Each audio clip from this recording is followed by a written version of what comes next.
Antologi Pembacaan Firman Tuhan yang Maha Kuasa.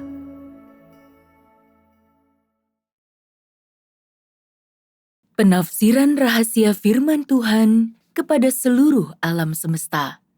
Bab 10.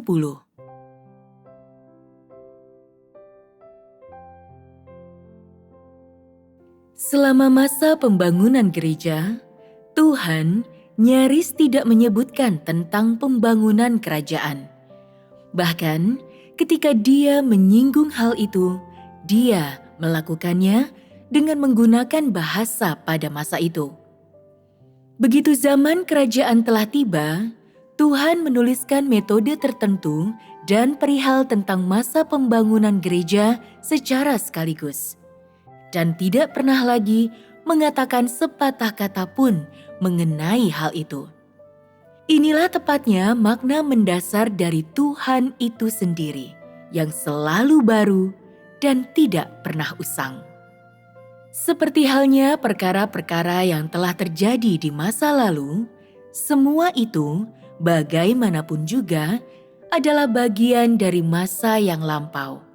Jadi, Tuhan mengelompokkan peristiwa-peristiwa di masa lalu semacam itu sebagai hal yang terjadi sebelum Kristus. Sedangkan saat ini dikenal sebagai waktu setelah Kristus. Dari ini dapat dilihat bahwa pembangunan gereja adalah prasyarat bagi pembangunan kerajaan. Itu meletakkan dasar bagi Tuhan untuk menggunakan kekuasaannya yang berdaulat di dalam kerajaan. Pembangunan gereja adalah gambaran zaman sekarang. Pekerjaan Tuhan di bumi difokuskan terutama pada bagian ini, yaitu pembangunan kerajaan. Sebelum Dia menyelesaikan pembangunan gereja, Dia telah melakukan persiapan untuk semua pekerjaan yang akan dilakukannya. Dan ketika saatnya tepat, Dia secara resmi memulai pekerjaannya. Inilah sebabnya Tuhan berkata, zaman kerajaan bagaimanapun juga berbeda dari masa lalu. Zaman kerajaan bukan mengenai bagaimana manusia bertindak. Sebaliknya, Aku telah turun ke bumi untuk melakukan pekerjaanku secara pribadi. Pekerjaan yang tidak dapat dipahami atau dicapai oleh manusia. Memang, pekerjaan ini harus dilakukan oleh Tuhan secara pribadi. Tidak ada manusia yang mampu melakukan pekerjaan seperti itu. Mereka sama sekali tidak dapat melakukannya. Selain dari Tuhan, siapakah di antara manusia yang dapat melakukan pekerjaan yang sehebat itu? Siapa lagi yang sanggup menyiksa seluruh umat manusia sampai setengah mati? Mungkinkah manusia sanggup mengatur pekerjaan seperti itu? Mengapa Dia berkata, "Aku telah turun ke bumi untuk melakukan pekerjaanku secara pribadi"? Mungkinkah roh Tuhan telah benar-benar lenyap dari segenap angkasa raya? Perkataan, "Aku telah turun ke bumi untuk melakukan pekerjaanku secara pribadi," mengacu pada kenyataan bahwa roh Tuhan berinkarnasi dalam rupa manusia untuk melakukan pekerjaan, dan mengacu pada kenyataan bahwa roh Tuhan jelas bekerja melalui manusia. Dengan secara pribadi melakukan pekerjaannya, Dia memampukan banyak orang untuk melihat Tuhan itu sendiri dengan mata telanjang. Tidak perlu bagi mereka untuk mencari Dia dalam roh mereka dengan teliti. Lebih jauh lagi, Dia memungkinkan semua manusia untuk melihat pekerjaan roh dengan mata kepala mereka sendiri, menunjukkan kepada mereka bahwa ada perbedaan mendasar antara daging manusia dan daging Tuhan. Pada saat yang sama, di segenap angkasa raya dan alam semesta, Roh Tuhan sedang bekerja. Semua umat Tuhan yang dicerahkan setelah menerima nama Tuhan, mereka melihat bagaimana Roh Tuhan bekerja dan karenanya menjadi lebih mengenal Tuhan yang berinkarnasi. Dengan demikian, hanya jika keilahian Tuhan bekerja secara langsung, artinya hanya ketika Roh Tuhan dapat bekerja tanpa halangan sedikit pun, barulah manusia dapat mengenal Tuhan yang nyata itu sendiri. Inilah esensi dari pembangunan kerajaan. Berapa kalikah Tuhan telah berinkarnasi dalam rupa manusia? Mungkinkah beberapa kali? Mengapa Tuhan berulang kali berkata, "Aku pernah turun ke dunia manusia dan mengalami serta mengamati penderitaan mereka, tetapi melakukannya tanpa menggenapi tujuan inkarnasiku?" Apakah itu berarti Tuhan telah berinkarnasi beberapa kali, tetapi tidak pernah sekalipun diketahui oleh manusia? Bukan itu yang dimaksud dengan pernyataan ini.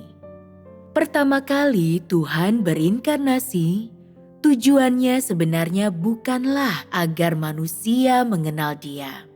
Sebaliknya, Dia melakukan pekerjaannya dan kemudian menghilang tanpa ada yang memperhatikan atau bahkan memiliki kesempatan untuk mengenalnya. Dia tidak mengizinkan manusia untuk mengenalnya sepenuhnya. Dia juga tidak sepenuhnya memiliki makna inkarnasi. Karena itu, Dia tidak dapat dikatakan telah sepenuhnya berinkarnasi. Dalam inkarnasi yang pertama, Tuhan sekadar menggunakan tubuh daging yang bebas dari natur dosa untuk melakukan pekerjaan itu. Setelah pekerjaan itu selesai, tidak perlu disebutkan lebih lanjut.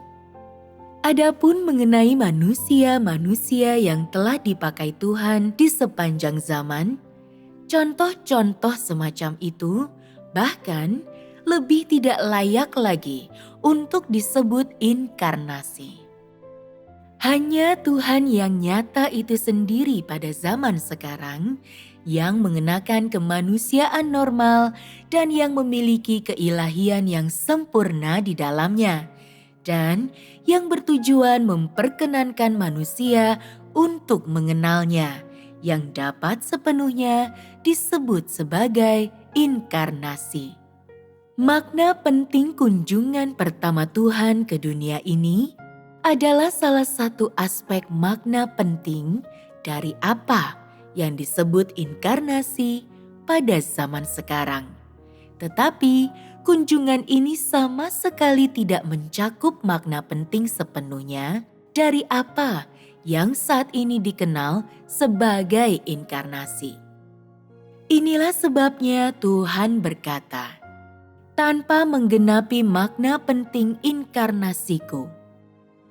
Perkataan pengalaman dan pengamatan atas penderitaan manusia mengacu pada Roh Tuhan dan kedua inkarnasi.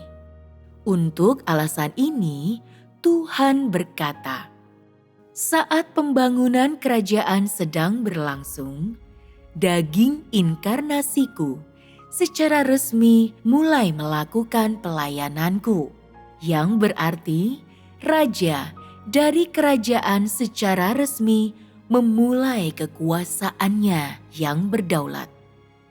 Meskipun pembangunan gereja adalah kesaksian tentang nama Tuhan, pekerjaan itu belum secara resmi dimulai. Hanya zaman sekaranglah yang dapat dikatakan sebagai pembangunan kerajaan. Semua yang dilakukan sebelumnya hanyalah pendahuluan, bukan perkara yang sesungguhnya. Meskipun dikatakan bahwa kerajaan telah dimulai, belum ada pekerjaan yang dilakukan di dalamnya.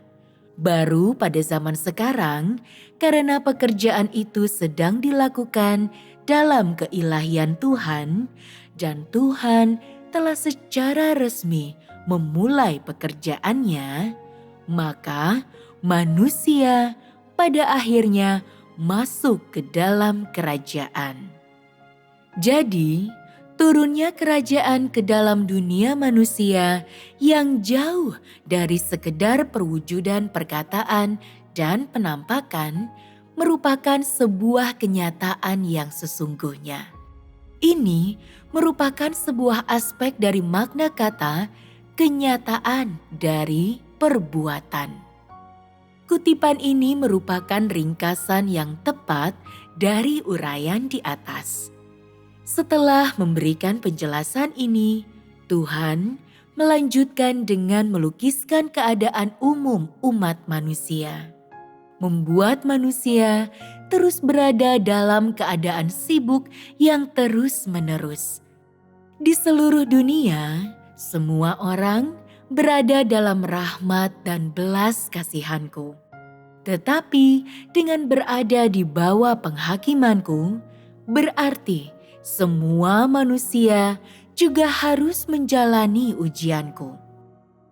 Kehidupan manusia diatur sesuai dengan prinsip-prinsip dan aturan tertentu, sebagaimana yang diatur oleh Tuhan. Dan prinsip dan aturan itu adalah sebagai berikut. Akan ada saat-saat bahagia, saat-saat frustasi, dan terlebih lagi saat-saat pemurnian lewat kesulitan yang harus dihadapi. Dengan demikian, tidak seorang pun akan hidup dalam kebahagiaan atau penderitaan yang murni. Setiap kehidupan akan mengalami pasang surut. Sepanjang kehidupan semua manusia, bukan hanya rahmat dan belas kasihan Tuhan yang nyata, penghakiman dan seluruh wataknya pun nyata. Dapat dikatakan bahwa semua manusia ada di tengah-tengah ujian dari Tuhan. Bukankah begitu? Di seluruh dunia yang luas ini, semua manusia sibuk mencari jalan keluar bagi diri mereka sendiri. Mereka tidak yakin peran apa yang mereka mainkan, dan beberapa orang bahkan merusak atau kehilangan nyawa mereka demi nasib. Bahkan Ayub tidak terkecuali dari aturan ini. Meskipun ia juga menghadapi ujian dari Tuhan, ia mencari jalan keluar bagi dirinya sendiri. Tidak seorang pun mampu berdiri teguh dalam menghadapi ujian dari Tuhan. Oleh karena keserakahan dan natur manusia, tidak seorang pun sepenuhnya puas dengan kondisi mereka saat ini. Dan tidak seorang pun berdiri teguh dalam menghadapi ujian. Semua orang ambruk di bawah penghakiman Tuhan. Jika Tuhan serius dengan manusia dan jika Dia tetap mengajukan tuntutan yang seberat itu kepada manusia, maka akan terjadilah tepat seperti yang Dia katakan. Seluruh umat manusia akan roboh di bawah tatapanku yang menyala-nyala.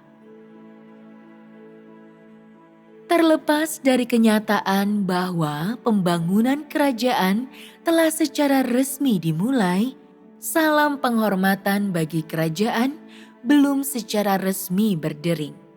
Saat ini hanyalah nubuatan mengenai apa yang akan terjadi. Ketika orang-orang semuanya telah dilengkapi dan semua bangsa di bumi menjadi kerajaan Kristus. Maka itu akan menjadi saat tatkala ketujuh guru bergemuruh. Saat ini merupakan langkah maju yang besar menuju ke tahap itu. Komando telah dikeluarkan ke arah hari tersebut. Inilah rencana Tuhan, dan dalam waktu dekat rencana ini akan direalisasikan. Namun, Tuhan telah menyelesaikan semua yang telah dikatakannya. Dengan demikian, jelaslah bahwa bangsa-bangsa di bumi hanyalah kastil di atas pasir yang terguncang ketika air pasang semakin mendekat. Akhir zaman sudah dekat, dan si naga merah yang sangat besar akan tumbang di bawah firman Tuhan.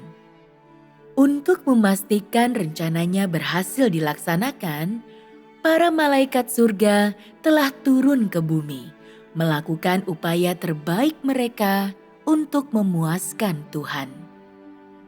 Tuhan yang berinkarnasi itu sendiri telah bergerak ke medan perang untuk mengobarkan perang melawan musuh. Dimanapun inkarnasi muncul, di sanalah musuh dihancurkan dari tempat itu. Tiongkok akan menjadi yang pertama yang dimusnahkan, yang akan diluluh lantakan oleh tangan Tuhan. Tuhan sama sekali tidak akan memberi ampun di sana. Bukti keruntuhan progresif si naga merah yang sangat besar dapat terlihat dalam kedewasaan yang berlanjut dari orang-orangnya. Ini dapat terlihat jelas oleh siapapun. Kedewasaan orang-orang tersebut merupakan tanda kematian musuh. Inilah sedikit penjelasan tentang apa yang dimaksud dengan untuk bertempur dengannya. Dengan demikian, Tuhan telah mengingatkan kepada orang-orang itu dalam berbagai kesempatan, agar mereka memberikan kesaksian yang indah baginya untuk menyingkirkan status yang dipertahankan dalam gagasan mereka, yang merupakan keburukan si naga merah yang sangat besar di hati manusia. Tuhan menggunakan pengingat seperti itu untuk menghidupkan kembali iman manusia, dan dengan melakukannya memperoleh pencapaian dalam pekerjaannya. Ini karena Tuhan telah berfirman, "Apa yang dapat dilakukan manusia? Bukankah sebaiknya aku melakukannya sendiri?" Semua manusia seperti ini. Mereka bukan saja tidak mampu, tetapi juga mudah berkecil hati dan kecewa. Karena alasan ini, mereka tidak dapat mengenal Tuhan. Tuhan tidak hanya menghidupkan kembali iman manusia. Dia juga secara diam-diam dan terus-menerus memenuhi manusia dengan kekuatan. Selanjutnya, Tuhan mulai berbicara kepada seluruh alam semesta. Tuhan bukan hanya telah memulai pekerjaan barunya di Tiongkok, tetapi di seluruh alam semesta. Dia telah mulai melakukan pekerjaan baru zaman sekarang. Dalam tahap pekerjaan ini, karena Tuhan ingin menyatakan semua perbuatannya di seluruh dunia, sehingga semua manusia yang telah mengkhianatinya akan datang kembali untuk tunduk di hadapan tahtanya. Maka penghakiman Tuhan itu masih mengandung rahmat dan belas kasihannya. Tuhan menggunakan peristiwa-peristiwa terkini di seluruh dunia sebagai kesempatan untuk membuat manusia merasa panik, mendorong mereka untuk mencari Tuhan, sehingga mereka dapat berhamburan datang kembali ke hadapannya. Dengan demikian, Tuhan berkata, Inilah salah satu caraku bekerja, dan tanpa keraguan merupakan tindakan penyelamatan bagi manusia.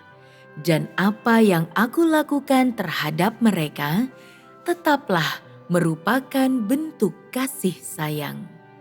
Di sini, Tuhan menyingkapkan natur manusia yang sebenarnya dengan keakuratan yang sangat tajam, tak tertandingi, dan sangat jelas.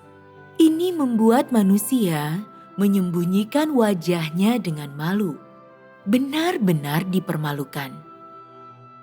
Setiap kali Tuhan berbicara, Dia bagaimanapun selalu berhasil menunjukkan beberapa aspek kinerja manusia yang memalukan. Sehingga dalam keadaan nyaman, manusia tidak lupa untuk mengenal dirinya sendiri dan tidak menganggap pengenalan akan dirinya itu sebagai tugas lama. Sesuai dengan natur manusia, jika Tuhan tidak menunjukkan kesalahan mereka sesaat saja, mereka akan cenderung menjadi cabul dan congkak. Inilah sebabnya Tuhan kembali mengatakan pada zaman sekarang, manusia jauh dari menghargai sebutan yang telah kuanugerahkan kepada mereka. Begitu banyak di antara mereka, karena diberi sebutan pelaku pelayanan, menyimpan perasaan geram di hatinya. Dan begitu banyak di antara mereka, karena diberi sebutan umatku, mengembangkan kasih kepadaku dalam hati mereka. Jangan ada seorang pun yang mencoba untuk menipuku. Mataku melihat segala sesuatu. Begitu manusia membaca pernyataan ini, mereka dengan segera merasa tidak nyaman. Mereka merasa bahwa tindakan mereka di masa lalu sangat tidak dewasa. Benar-benar semacam perbuatan kotor yang menyinggung Tuhan. Belum lama berselang, mereka ingin memuaskan hati Tuhan. Tetapi meskipun sangat rela melakukannya, mereka tidak memiliki kekuatan untuk melakukannya dan tidak tahu apa yang harus mereka lakukan. Tanpa sadar, mereka dipenuhi dengan tekad yang diperbarui. Inilah efek membaca firman setelah orang merasa nyaman. Di satu sisi, Tuhan berkata bahwa iblis benar-benar gila. Sementara di sisi lain, Dia menunjukkan bahwa natur lama yang sama-sama dimiliki oleh kebanyakan manusia belum berubah. Dari sini jelas bahwa perbuatan iblis diwujudkan lewat manusia. Karena itulah Tuhan sering mengingatkan manusia untuk tidak cabul agar jangan mereka dimangsa oleh iblis. Hal ini bukan hanya menubuatkan bahwa beberapa manusia akan memberontak. Lebih jauh lagi, ini merupakan alarm yang berbunyi dengan keras untuk memperingatkan semua orang agar menyingkirkan masa lalu dengan segera dan mencari perkara-perkara masa sekarang. Tak seorang pun ingin dirasuki iblis atau ditaklukkan oleh roh jahat. Jadi, firman Tuhan terlebih lagi merupakan peringatan dan teguran bagi mereka. Namun, ketika kebanyakan orang bergerak ke kutub yang sangat berlawanan dan memberikan perhatian yang besar pada semua firman Tuhan, Tuhan kemudian berkata, "Sebagian besar orang sedang menungguku untuk menyingkapkan lebih banyak lagi misteri bagi mereka untuk memanjakan mata mereka. Akan tetapi, seandainya engkau memahami semua misteri surga, apa yang dapat engkau lakukan dengan pengetahuan itu? Apakah itu akan menambah kasihmu kepadaku? apakah itu akan mengobarkan kasih-Mu kepadaku? Dari sini jelas bahwa manusia tidak menggunakan firman Tuhan untuk mengenal Tuhan dan mengasihi Tuhan, tetapi menggunakannya untuk menambah persediaan di gudang kecil mereka. Jadi, Tuhan menggunakan ungkapan memanjakan mata mereka untuk menggambarkan sikap manusia yang ekstrim yang mencerminkan betapa kasih manusia kepada Tuhan masih belum sepenuhnya murni. Jika Tuhan tidak menyingkapkan misteri-misteri itu, manusia tidak akan menganggap penting firman-Nya, tetapi lebih suka melihat firman itu sepintas saja, memandangnya sekilas, seakan sedang mengagumi bunga sambil menaiki kuda yang sedang berlari kencang. Mereka tidak akan meluangkan waktu untuk sungguh-sungguh merenungkan dan mempertimbangkan firman Tuhan. Kebanyakan orang tidak sungguh-sungguh menghargai firman-Nya. Mereka tidak berusaha keras untuk makan dan minum firman-Nya. Sebaliknya, mereka hanya membacanya secara cepat dan asal-asalan. Mengapa pada masa kini Tuhan berbicara dengan cara yang berbeda dengan yang dilakukannya pada masa lalu? Mengapa semua firman-Nya begitu tak terselami? Beberapa contoh, kata memahkotai dalam kalimat, "Aku tidak akan begitu saja memahkotai orang dengan label ini." Kata emas paling murni dalam kalimat, "Adakah orang yang dapat menerima dalam dirinya emas paling murni yang membentuk firman-Ku?" Disebutkannya kata pemrosesan dalam kalimat, tanpa melalui pemrosesan apapun oleh iblis, dan ungkapan lainnya yang semacam itu. Manusia tidak mengerti mengapa Tuhan berbicara seperti ini. Mereka tidak bisa memahami mengapa Dia berbicara dengan cara yang lucu, humoris, dan membangkitkan minat seperti itu. Justru inilah wujud dari tujuan ucapan Tuhan. Sejak semula, manusia selalu tidak mampu memahami firman Tuhan. Seolah-olah firman Tuhan benar-benar sangat serius dan keras. Dengan menambahkan sedikit sentuhan humor, menyelipkan beberapa sentilan di sana-sini, Dia mampu meringankan suasana hati dengan firman-Nya dan memungkinkan manusia sedikit mengendurkan otot-otot mereka. Dengan melakukan hal itu, Dia dapat mencapai hasil yang bahkan lebih besar, yang mendesak semua manusia untuk merenungkan firman Tuhan.